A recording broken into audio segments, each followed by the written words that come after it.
I am David Copperfield. These pages will tell the story of my life. My father died before I was born, and my mother lived alone with a servant, Peggotty.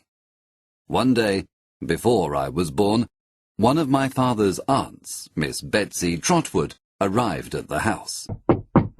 She was a strange lady. Mrs. Copperfield, she said. When will the baby girl be born?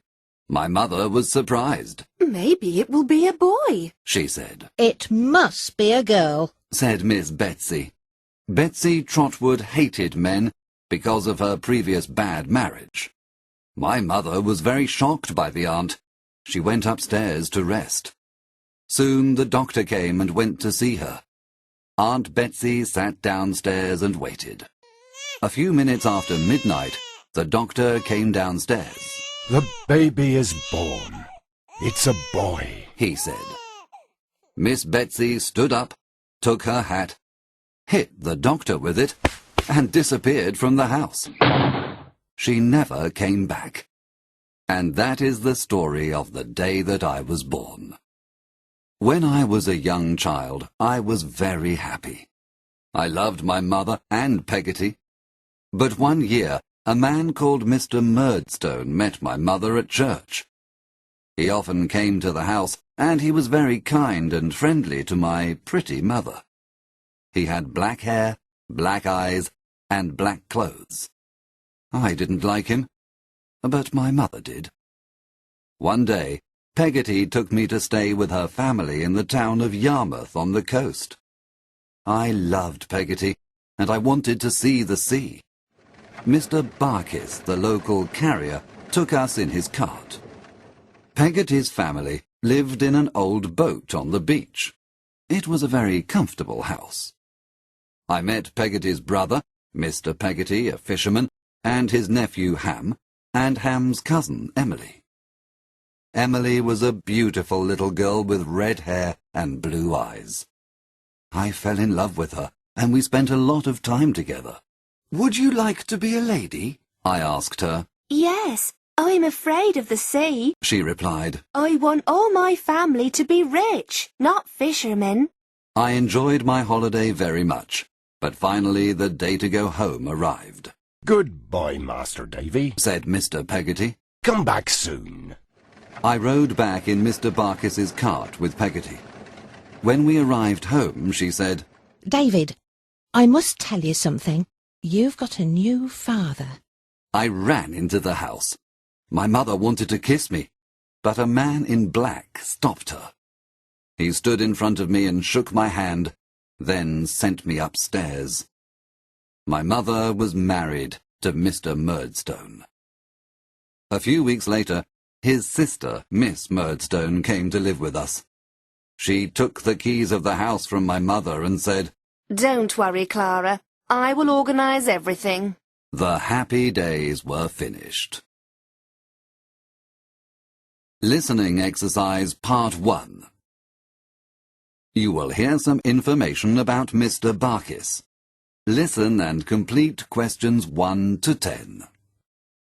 When David went to Yarmouth, he travelled with Mr Barkis. Mr Barkis was the local carrier. This meant that he carried people and parcels from town to town, or between the villages. He had a horse and cart, which he used to do this. He wore old clothes and seemed to be poor. But people said that he was really quite rich. He saved his money instead of spending it. Mr Barkis was unmarried, but he was looking for a wife. He asked David Copperfield lots of questions about Peggotty. David told him that she cooked very well and that she cleaned the house. David was a young child, so he didn't understand why Mr Barkis wanted to know these things. When David gave Peggotty a message from Mr Barkis, she and David's mother laughed.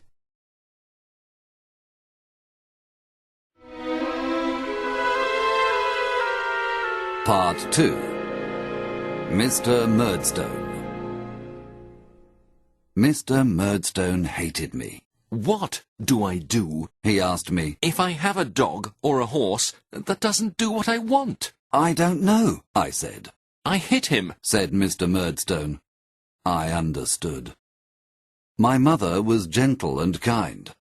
But when she wanted to kiss me, Mr Murdstone and his sister said, Clara, don't be silly. Be strong. Mr Murdstone gave me lessons. He asked difficult questions. I was very nervous and I couldn't answer.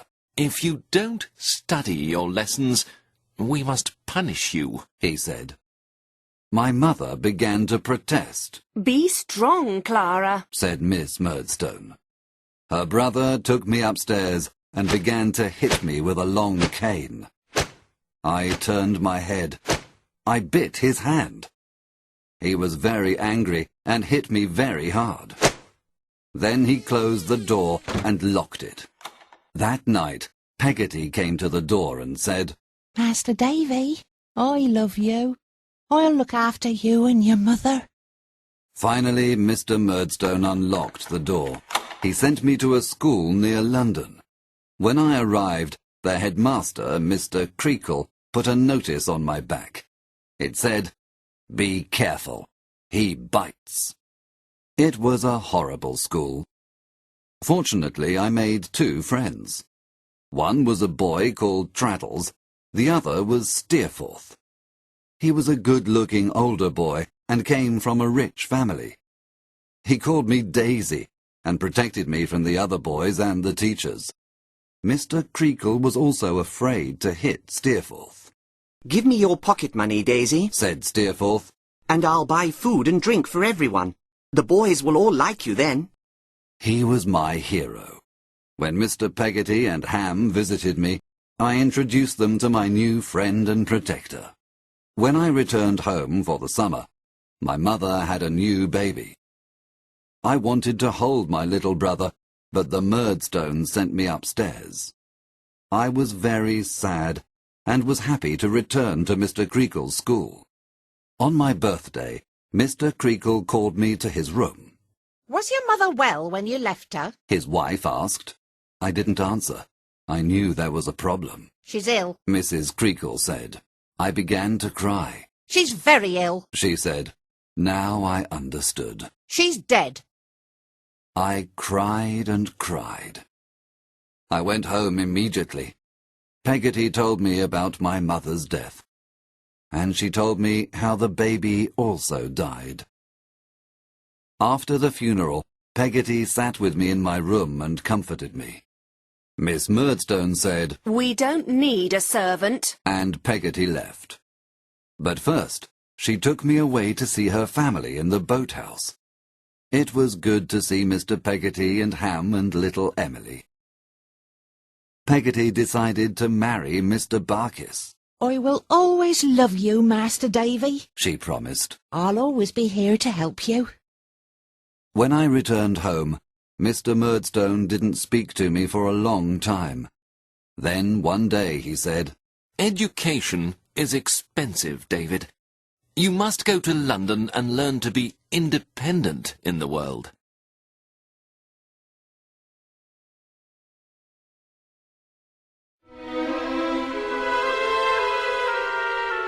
Part 3.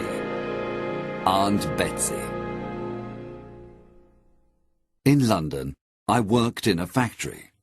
I washed and put labels on bottles all day. It was very hard work, and the other boys laughed at me and treated me badly. I was 10 years old, with no father or mother. I was very unhappy. I lived with Mr and Mrs Micawber and their children. Mr Micawber was a tall man with a bald head like an egg. He always spent more money than he had. He always owed money to shopkeepers. Mr Micawber will be a great man one day, Mrs Micawber said. He is the father of my children, and my husband. I will never leave him. Mr Micawber went to prison because he owed so much money.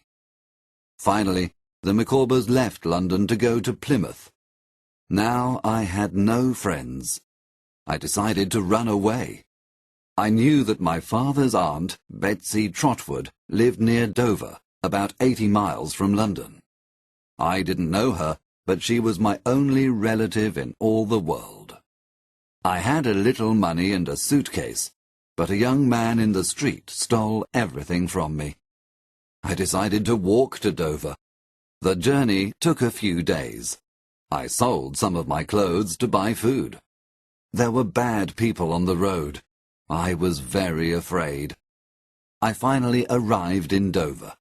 I was dirty, penniless, weak, and very hungry.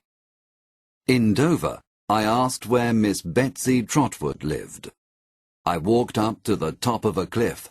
There, I found a small cottage. When she saw me, Miss Betsy shouted, No boys! No boys here! I am David Copperfield. She was very surprised. She called Mr. Dick, a man who stayed with her. He was simple but very gentle and kind. What can we do with the boy, Mr. Dick? She asked. Give him some food, wash him, and put him to bed. He replied. Excellent advice, Mr. Dick. She said.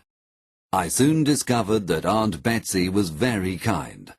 She wrote to Mr. Murdstone and told him where I was. 2 days later, he arrived with Miss Murdstone. He is a very bad boy, Miss Trotwood. We will take him home and punish him. My brother was very kind to him and found him a job, but he ran away, explained Miss Murdstone. I trembled. Aunt Betsy asked Mr. Dick. What can we do with the boy? Buy him some new clothes, Said Mr. Dick. Leave my house! Said Aunt Betsy to the Murdstones. I believe you mistreated this boy. She shouted. I'll look after him. I was safe.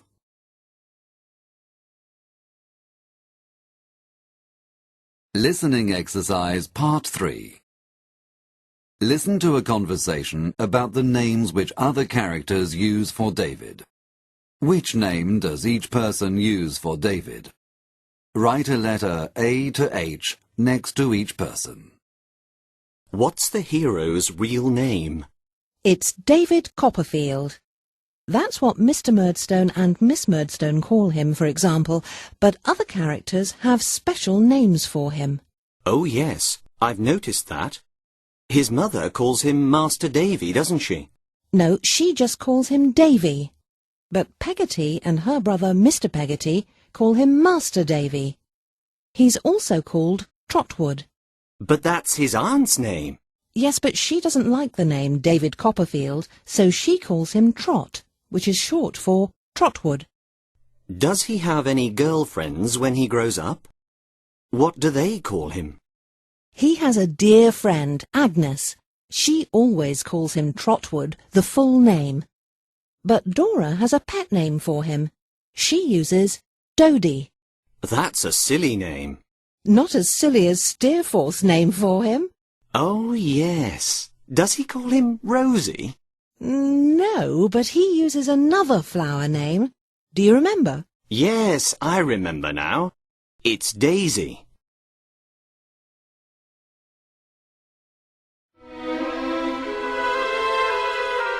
Part 4. Mr. Wickfield, Agnes, and Uriah. I enjoyed living with Aunt Betsy in Dover. Mr. Dick was like a child and loved flying his kite on top of the cliff. But of course, when I was better, she wanted me to continue my education. We went to the old cathedral city of Canterbury near Dover, and she took me to the house of Mr. Wickfield. When we arrived, a strange young man came to hold Miss Betsy's horse. His name was Uriah Heep, Mr. Wickfield's clerk. He was tall and thin, and moved his body like a snake. Mr. Wickfield was Aunt Betsy's lawyer, and was responsible for her money.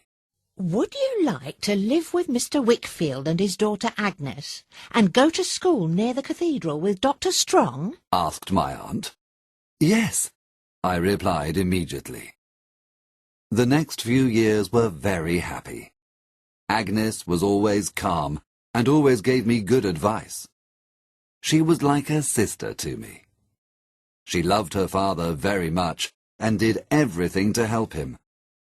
His wife was dead, and he was very sad without her. My teacher, Dr. Strong, was a generous, intelligent man, and I learnt a lot at his school. I fell in love with Canterbury girls many times as I grew older, had fights with local Canterbury boys, and did all the things that boys usually do. I didn't like Uriah Heep. As the years passed, he began to have a strange power over Mr. Wickfield. "Maybe one day you will be Mr. Wickfield's partner," I said to Uriah. He moved his body like a snake. No, no. You're very kind, Mr. Copperfield. I am much too humble. But please come to visit me and my mother in our humble home. I met Mrs. Heep. She was exactly like her son. We are very humble, Mr. Copperfield, she said.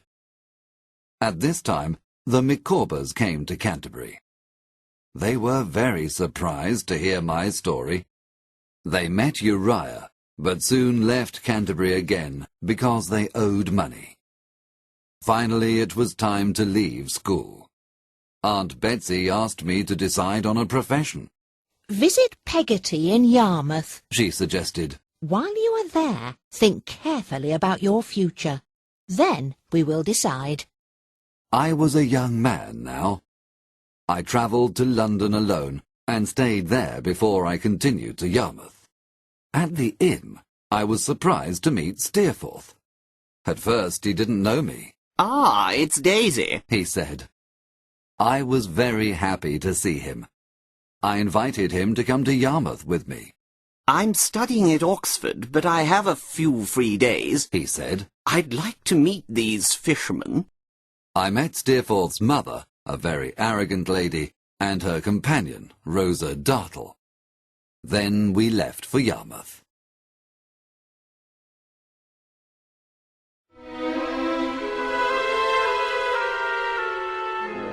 Part 5. Doctor's Commons. At Yarmouth, I introduced Steerforth to Mr. Peggotty, Ham, and little Emily in the boathouse. Little Emily was now a beautiful young woman, and Ham was a strong, handsome fisherman. "Welcome, gentlemen," said Mr. Peggotty. "This is a special day. Ham and little Emily are engaged." Steerforth and I congratulated them. We spent a very nice evening with them. Afterwards, I said to Steerforth, "They are a very good-looking couple." Yes, Daisy, but Ham is too stupid to be a husband for that beautiful girl, he said. "You're not serious, Steerforth. I know that you like them all very much." We were in Yarmouth for 2 weeks. While I stayed with Peggotty and Mr. Barkis, Steerforth explored the area. He went out to sea with Mr. Peggotty and the other fishermen, bought them drinks, and often disappeared alone. He bought a boat and renamed it the Little Emily. He gave it to Mr. Peggotty. When we left, the fishermen all said goodbye. In London, my aunt asked me to come to Doctor's Commons. It was an area where lawyers had their offices. She introduced me to Mr. Spenlow, an important lawyer. I will give Mr. Spenlow £1,000, she said. You will work with him and learn about the law. Then one day you will become a lawyer in Doctor's Commons yourself. Do you like this idea? Thank you, Aunt. You are very generous. I moved to London and began my new life. One day I invited Steerforth and his Oxford friends to dinner. We drank a lot of wine. Then we went to see a play at the theatre.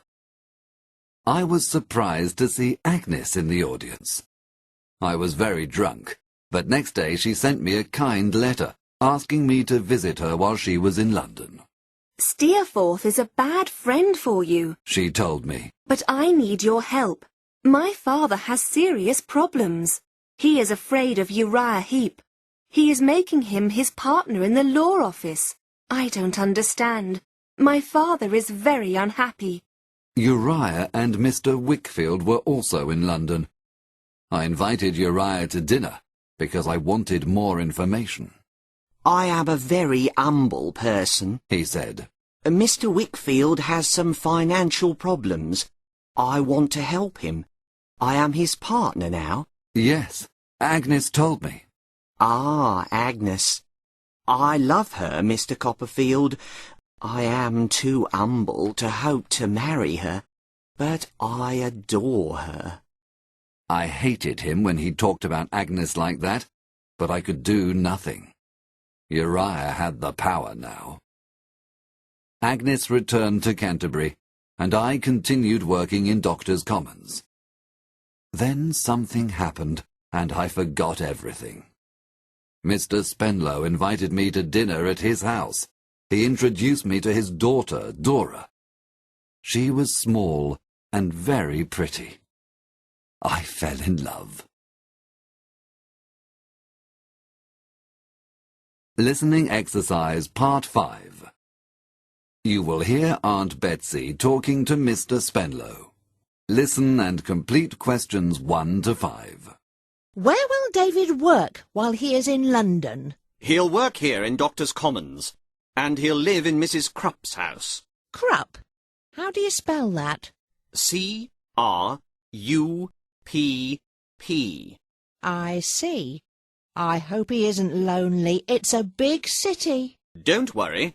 He can visit myself and my daughter in Highgate, where we live. Did you say Highgate? Yes, it's a part of London.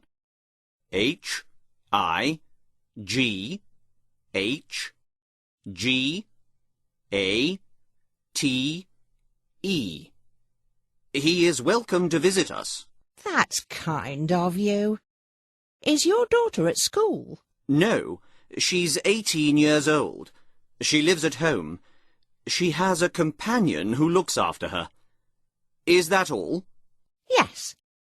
I'll return to Dover this evening.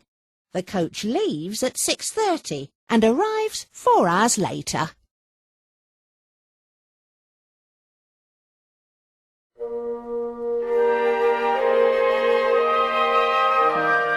Part 6.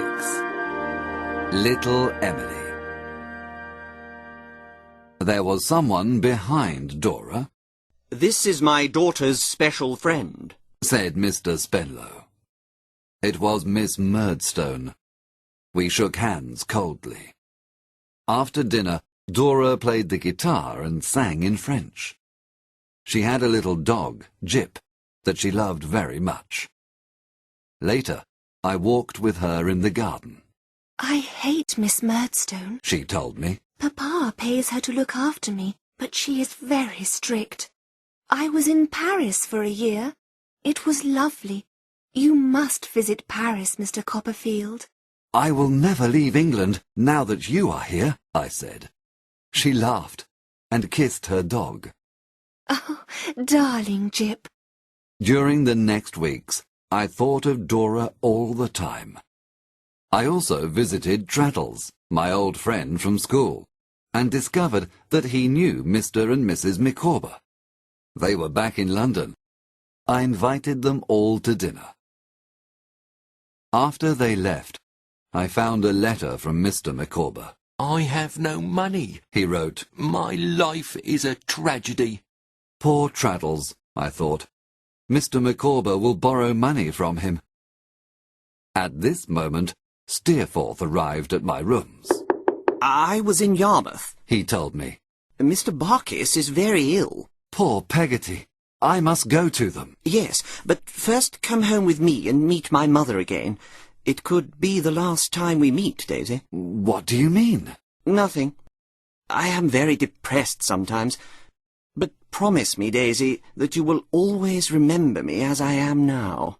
I promised him, but I didn't understand. After I stayed with his arrogant mother and Rosa Dartle, I travelled to Yarmouth. Mr Barkis was in bed, with his hand on a large box. Later that night, Mr Barkis died.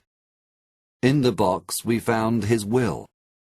He left a lot of money to Peggotty and her family. After the funeral, I went to see Mr Peggotty. Ham called me outside the door. He looked terrible. Master Davy, read this letter. It's from little Emily. When you read this, I will be far away. Perhaps he will make me a lady. I am very sorry. At first, I did not understand. Little Emily is with Steerforth. They disappeared together. They are in France. Poor Ham. We told Mr Peggotty. He loved his niece very much and was not angry with her. But he went immediately to the beach and destroyed the boat, the little Emily. I took Mr Peggotty to see Steerforth's mother. Can you help us? Your son must marry my Emily, or she will lose her reputation. My son is superior to your niece, she said. They can never marry. She is a very bad girl, said Rosa Dartle. It was useless. We left the house. Master Davy, I will look for my Emily in all the countries of Europe. It will be a long journey, but I must find her. She is my precious child, and I love her. Listening exercise, part 6. You will hear some information about people in the story. Listen and complete these sentences with a word or phrase from the recording. David Copperfield's school friend, James Steerforth, came from a rich, upper-class family. His mother and her companion, Rosa Dartle, lived in a large house in Highgate, an area of London. After he left Mr Creakle's school, he could choose whether to study at Oxford or Cambridge. He decided to go to the first of these. Steerforth had a personal servant, Littimer. That's an unusual name, so I'll spell it for you. L-I-T-T-I-M-E-R.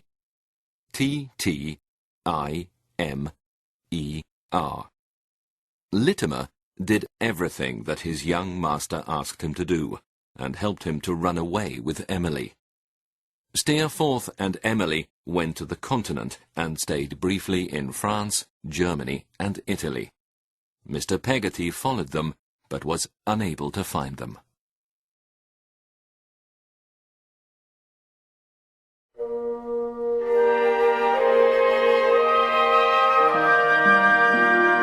Part 7. Dora.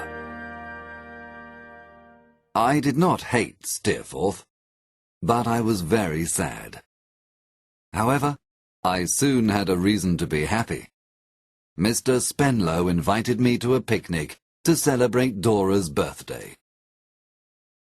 I bought flowers for Dora in Covent Garden Market. I wore a new cravat and new boots. I ordered a box of food. Then I travelled to the picnic place in the country. The sun shone. Dora wore a sky-blue dress. She was not a human being. She was a goddess. Jip barked at me. He was jealous. That horrible Miss Murdstone is not here, she told me. She is at her brother's wedding.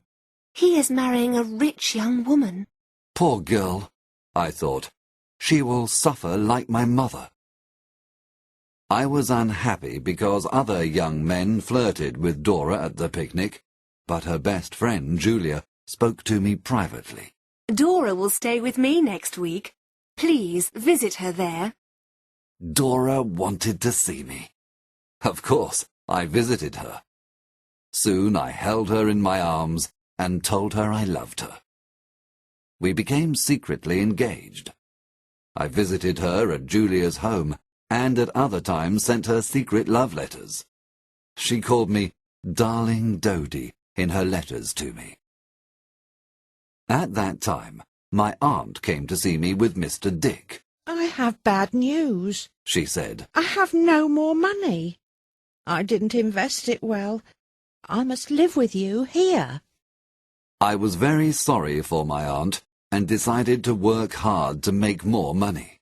I became a secretary for Dr. Strong, my old teacher, who now lived in London. I wrote reports for the newspapers about Parliament. Agnes and Traddles helped me to find these jobs. I continued to study with Mr. Spenlow and took the first opportunity to see Dora alone. "I am poor, Dora. Do you still want to marry me?" Of course, Dodie. We will be very happy. "But you must learn to cook and look after a house." Don't say that, Dodie.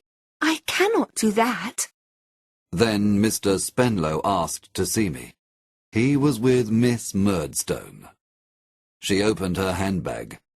I saw my love letters to Dora. I found these and showed them to Mr Spenlow, she said, with an unfriendly smile. Mr Copperfield, it was very bad to write to Dora when I did not know.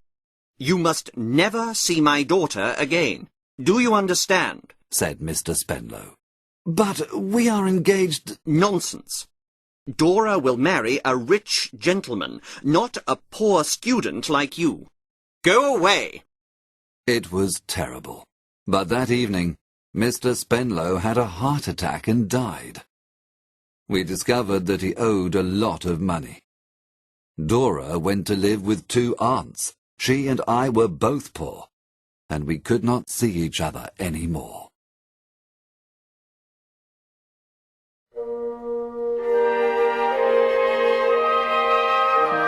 Part 8. Uriah Heep. Agnes came to see my aunt when she knew about her problems. How did you lose your money? She asked. I lost it. Your father was not responsible. Good. Poor Papa is so weak these days. He is not a good man of business like he was before. Our home is different.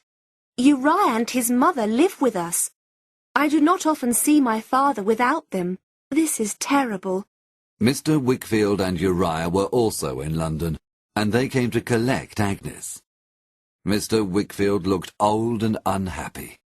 Uriah followed him everywhere.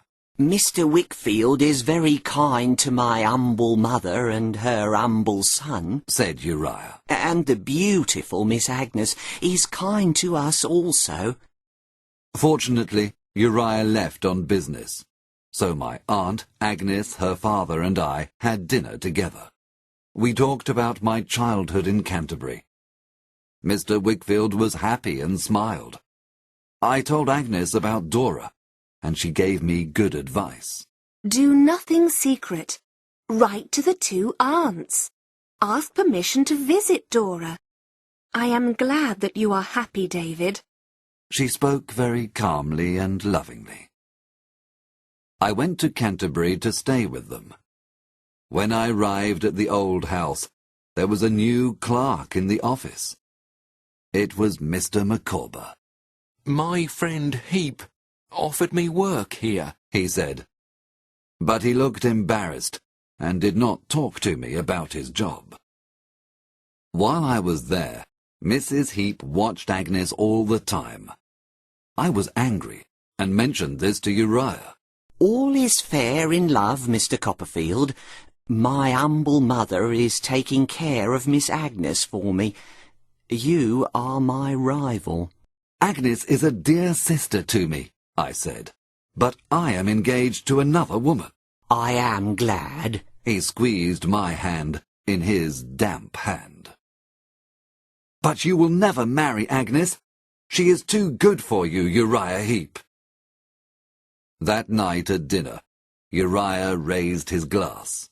I am drinking to Miss Agnes.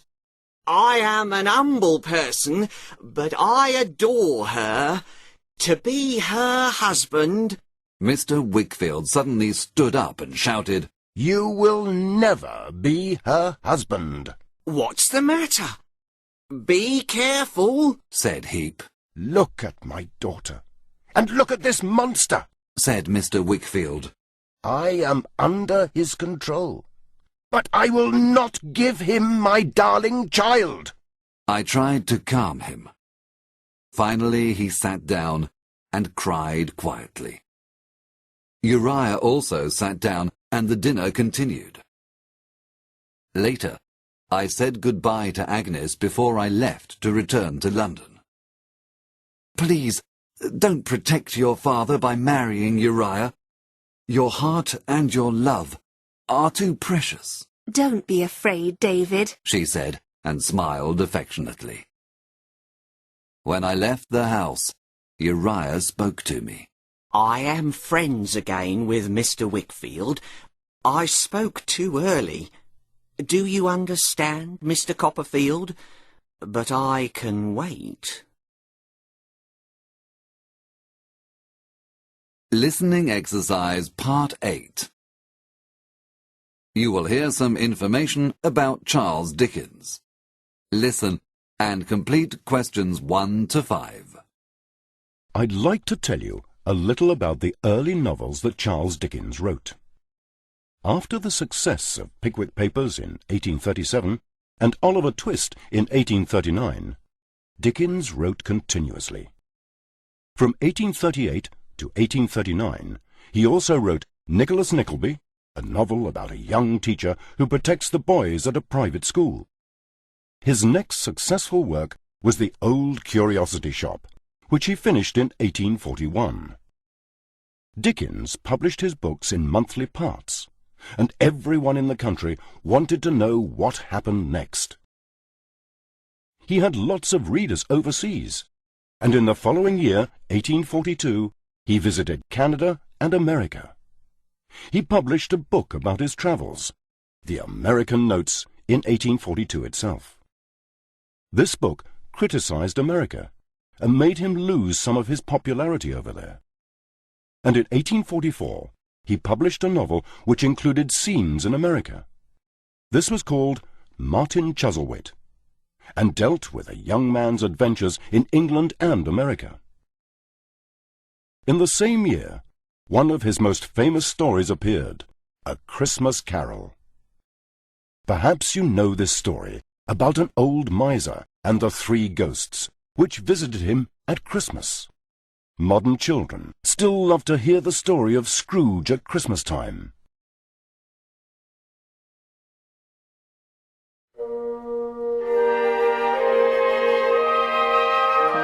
Part 9. Dr. Strong and Annie. I did what Agnes suggested and wrote to Dora's aunts. They agreed to let me visit Dora regularly. I was happy. We were engaged again. I continued working at the house of Dr. Strong. I was his secretary. The doctor was over 60 years old, but he had a young wife, Annie, a good friend of Agnes. There was a lot of gossip. People said that Annie married him because he was rich. They believed that she really loved her cousin, Jack, a lazy young man. Dr. Strong did not know about this gossip. Agnes and Mr. Wickfield came to stay with Annie Strong. Agnes visited Dora with me. They liked each other. Of course, Uriah and Mrs. Heep came to London too. They wanted to watch Agnes carefully. When Annie lived in Canterbury, she did not like Uriah. He decided to break their friendship. He went to Dr. Strong's study with Mr. Wickfield and told the doctor about the gossip. Your wife is in love with her cousin. Everyone knows. At that moment I came into the room. He turned to me. Mr. Copperfield, it's true, isn't it? I hesitated. I knew the gossip and almost believed it. What do you think, partner? Asked Uriah. I hope I'm wrong, said Mr. Wickfield. but sometimes I think that Annie and Jack... Dr. Strong said, I am responsible, gentlemen. I am an old man, and I fell in love with a young woman. It is not fair. She is beautiful and loyal, but it is not good for her to have an old husband. I had a dream that we were happy, but you are helping me to wake up and to see the truth. He left the room sadly. Why did you tell him? I asked Uriah. Because I want to separate Agnes and Mrs Strong. She is dangerous to my plans. I was very angry, and I hit Uriah Heep on his cheek. He caught my hand. Oh, you are always against me, Copperfield, but I am still your humble friend. The mark of my hand was on his face. Next day, Mr. Wickfield and Agnes returned to Canterbury. Dr. Strong was unwell and very sad. His wife did not know why and became very unhappy, but Mr. Dick knew how to solve the problem. He brought Annie to Dr. Strong, and they talked. Dear husband, why do you stay away from me? I love you, Annie, but I don't want you to have a boring life with an old husband. It is better for you to be with your cousin Jack. But I love you. You are so intelligent, so kind and so generous. My cousin Jack is selfish and lazy. I know that people gossip about us, but it isn't true. You are all I want. My dear Annie, said the doctor. From that day, he and his wife were happy again. Mr Dick is a genius, said my aunt. Listening exercise part 9. You will hear 5 short conversations. There is 1 question for each conversation. For questions 1 to 5, put a tick under the right answer. Example. When did Dickens marry Catherine? Was Dickens married? Yes, he married Catherine Hogarth in 1836. Was it a happy marriage? Not completely. They separated in 1858. Question 1. When did he publish David Copperfield? when did he write Oliver Twist? In 1837. And what about David Copperfield? That appeared 13 years later. Question 2. What was the name of the character in his first successful novel? What was his first successful novel? It was The Pickwick Papers. Yes. Isn't Pickwick a fat man? Yes, and he has lots of adventures. Question 3. Which is the second speaker's favourite novel? A Christmas Carol is my favourite novel by Dickens. Well, I prefer Great Expectations. So, is that your favourite? Yes, although I like David Copperfield very much as well. Question 4. What kind of accident did Dickens experience? Is it true that Dickens was in a horse-riding accident? No, I don't think so. But I'm sure he was in an accident. Yes, he was travelling in a train that crashed in 1865.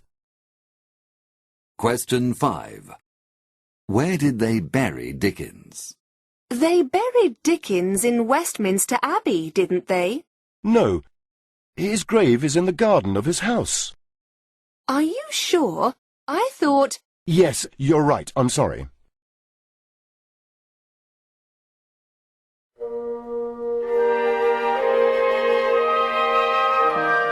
Part 10. Mr. Peggotty. Dora and I married.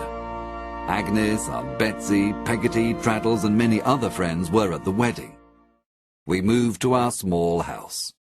I helped Dr. Strong and wrote stories. We were not rich, but I had sufficient money to live. But Dora was not good at looking after the house. The servants stole from us, or were lazy. I cannot learn to cook or do all the other things, said Dora.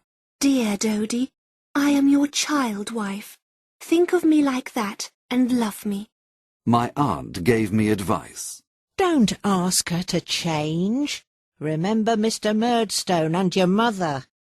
You must love her and be kind. Mr. Peggotty was back in London. He was grey-haired and tanned after his long journey. I look for Emily and Steerforth in France and Germany and Holland. I cannot find them, Master Davy. But I will continue to look. Mrs. Steerforth sent for me. Rosa Dartle brought Littimer, Steerforth's personal servant, to talk to me. My master and the fisherman's girl were in Italy, He said coldly. He was bored with her and left her. Now he is in Spain. The girl disappeared. That is all I know. You must find the girl. Said Rosa. Mrs. Steerforth does not want her to trap her son again. Now you can go. I told Mr. Peggotty this news. Perhaps Emily was in England again. There's an old friend of hers in London, Martha. She will tell me if she sees Emily, he said. Some months later, Martha contacted me and told me to follow her to a poor area of London. Emily was back in England and was in Martha's room. I sent a message to Mr. Peggotty and then went with Martha. When we arrived, we saw a lady go into the room in front of us. It was Miss Dartle. We waited and listened. You are a bad girl, she said cruelly to Emily. You stole James Steerforth from his family. He bought you and then rejected you. You must promise not to see him again. Please be kind to me, said Emily. I will go mad. I loved him and trusted him. You loved him? Ha ha ha! Rosa Dartle laughed in her face.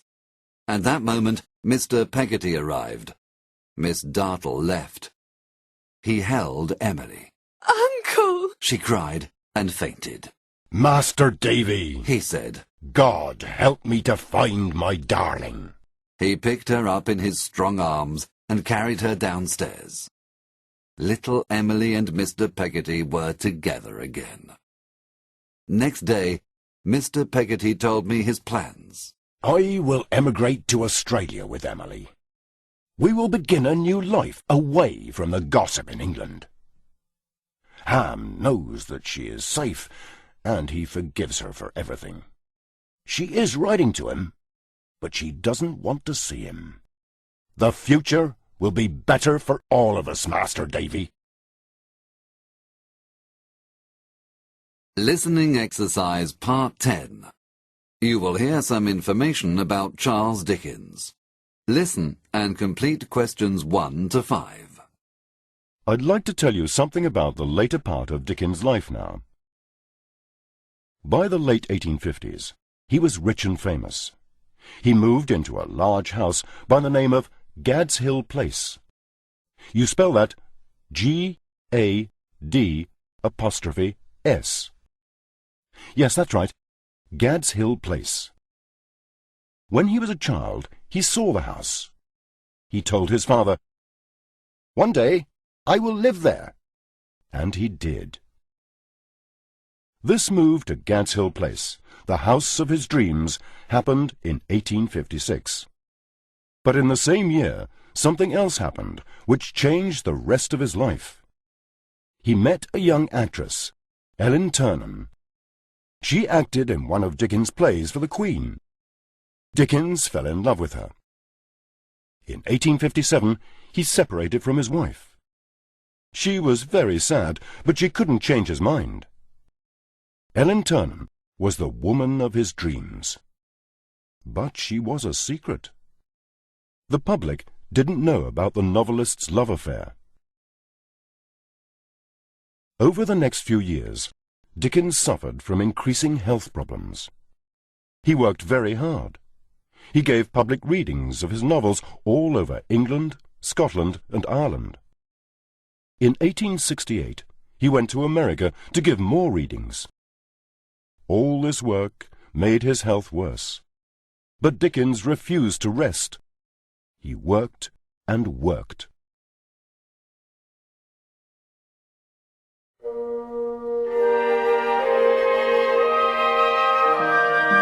Part 11. Mr. Micawber. Mr. Micawber wrote a mysterious letter to me from Canterbury, where he still worked as a clerk for Uriah Heep. He organised a meeting in London with me and Traddles. Gentlemen, said Mr Micawber when we met, I am in a tragic situation. My employer, Heep, is a devil. In the beginning, I enjoyed working for him, but now that I know his true plans, I can't continue to serve him. He is a hypocrite, a serpent, a dishonest man, and a liar. We took him to see my aunt and Mr Dick. Micawber asked us all to meet him at the offices of Wickfield and Heep in Canterbury in a week's time. I will expose Heep, he promised. We went to Canterbury on that day and found Mr Micawber at his desk. He took us inside the house. Uriah Heep was surprised to see us. He remembered the last time he met me, and the slap on his face. Well, I am humbly pleased to see you, he said. Micawber, please return to your desk. Mr Micawber did not move. Agnes entered the room at this moment. Micawber, leave us, shouted Uriah. or you will lose your job. There is a hypocrite in the room, sir, said Mr Micawber. And his name is Heep. Go away, all of you, said Uriah. I am working as a lawyer for Mr Wickfield, said Traddles. I am staying. But first, I will go and get Mrs Heep. He left and returned with Uriah's mother. Be humble, Uriah, she said. No, I am the master here. You must all go. Mr Micawber made a long speech. I know all your secrets, Heep, he ended.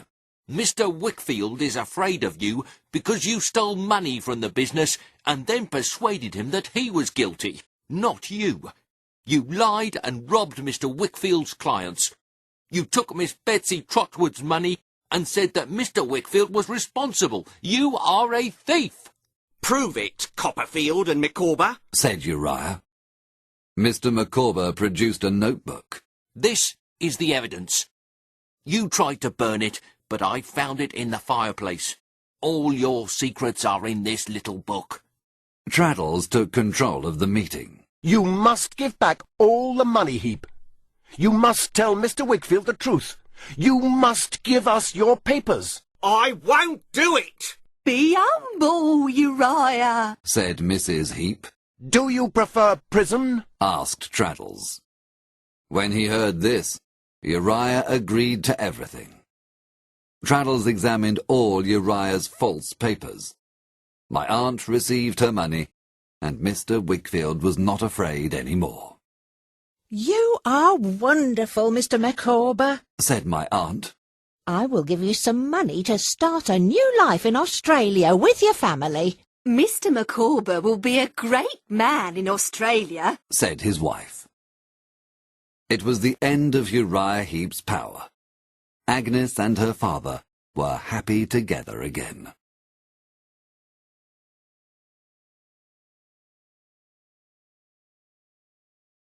Listening exercise part 11. You will hear some information about Charles Dickens. Listen and complete questions 1 to 5. I'd like to finish this series of talks by telling you about the end of Dickens' life. Dickens died on the 9th of June, 1870. He was only 58 years old. Why did he die at an early age? Most people think that he worked too hard. He not only wrote novels, he also edited magazines and gave public readings even when his health was bad. Did Charles Dickens have a happy life? It is impossible to answer that question. You can read about his life in many places. His best friend wrote the story of his life and revealed many secrets after his death. The friend's name was John Forster. That's Forster. There are also many good modern biographies. My favourite is by Peter Ackroyd. That's Ackroyd. But there are many other good books about the life of England's most popular novelist.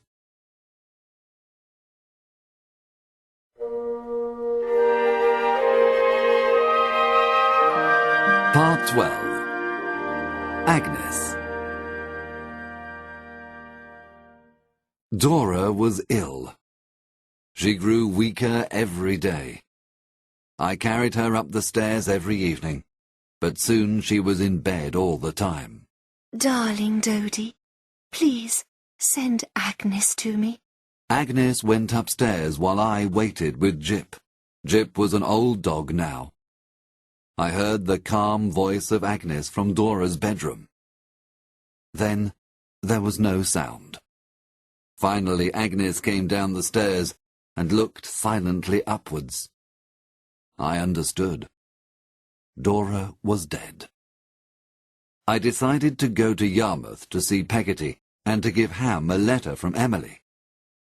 She asked him to forgive her.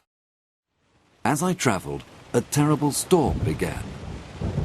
There was a great wind all day and all night. At Yarmouth, a group of people watched the sea. There was a ship from Spain near the coast. It couldn't enter the harbour, and the enormous waves continued to hit it until it began to sink. The lifeboat saved some of the people, but there was a man on the ship.